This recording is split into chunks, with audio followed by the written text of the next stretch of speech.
प्रकृति किसी को नहीं छोड़ती, चाहे आप भगवान क्यों न हो। प्रकृति यह कोई साधारण शब्द नहीं, बल्कि संपूर्ण ब्रह्मांड का आधार है। ये वही शक्ति है जो जीवन को जन्म देती है, उसे पोषित करती है और अंत में उसे समाप्त कर देती है।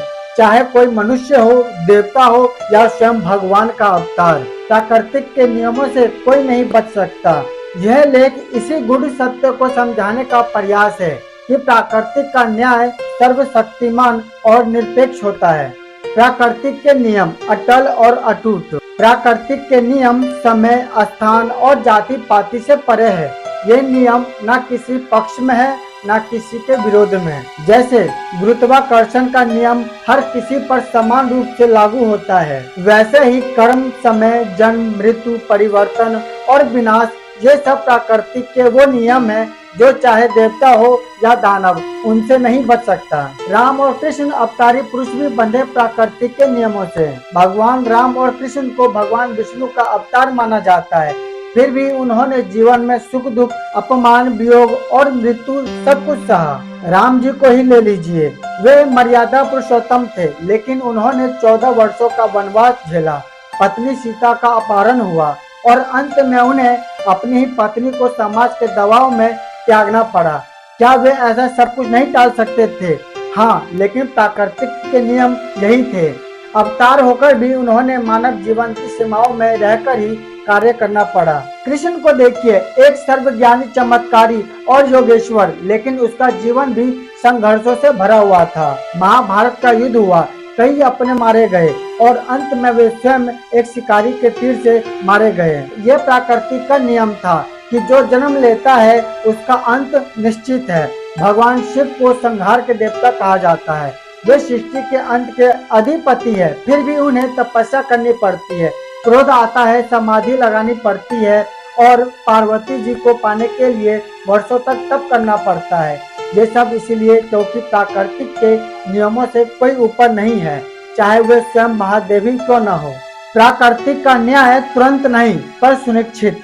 कई बार हमें लगता है कि कुछ लोग गलत काम करके भी बच जाते हैं, लेकिन यह केवल समय का खेल है। प्राकृतिक का न्याय त्वरित नहीं लेकिन सटीक होता है। यह उसी तरह है जैसे बीज बोने के बाद फसल समय लेकर आती है, कर्मों का फल भी समय लेकर आता है।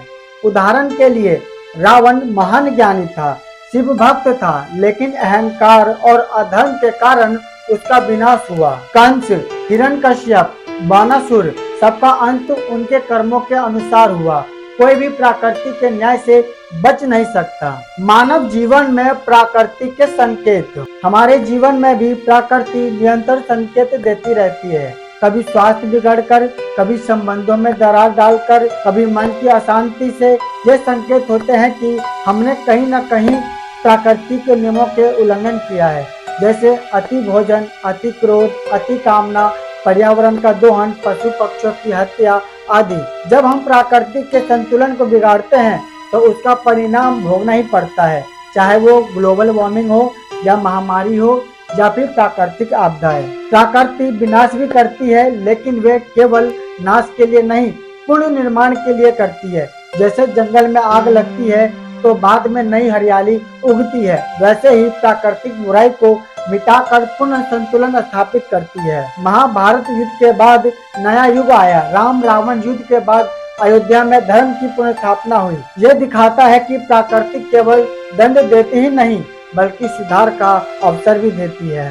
क्या हम बच सकते हैं? इस प्रश्न का उत्तर है नहीं, लेकिन समझदारी से जी सकते हैं अगर हम अपने जीवन को प्रकृति के अनुरूप डालें, जैसे समय पर सोना, जागना, शुद्ध भोजन, संयमित वाणी, ईमानदारी, पर्यावरण की रक्षा और पशु पक्षियों से प्रेम। तो प्रकृति हमारे जीवन को सहज बना सकती है। प्रकृति अंधी नहीं है, लेकिन वे पक्षपाती भी नहीं है। उसके न्याय की धार इतनी तीव्र है कि उससे कोई नहीं बच सकता, ना देवता, ना दानव, ना मनुष्य और ना भगवान का अवतार। ये तथ्य हमें डराने के लिए नहीं बल्कि जागरूक करने के लिए है। प्रकृति एक माँ के समान है, स्नेह भी देती है और अनुशासन भी सिखाती है। वे छोड़ती नहीं है क्योंकि वे सृष्टि की संतुलनकारी शक्ति है और जो भी संतुलन बिगाड़ता है उसका न्याय निश्चित है, चाहे वे भगवान ही क्यों न हो। दोस्तों, उम्मीद करता हूँ ये वीडियो जरूर पसंद आई होगी। वीडियो अच्छा लगे तो वीडियो को एक लाइक कर देना और हाँ, चैनल को सब्सक्राइब जरूर कर लेना। मिलते हैं नेक्स्ट वीडियो में। जब तक आप अपना ख्याल रखिए। जय हिंद, जय भारत, हर हर महादेव।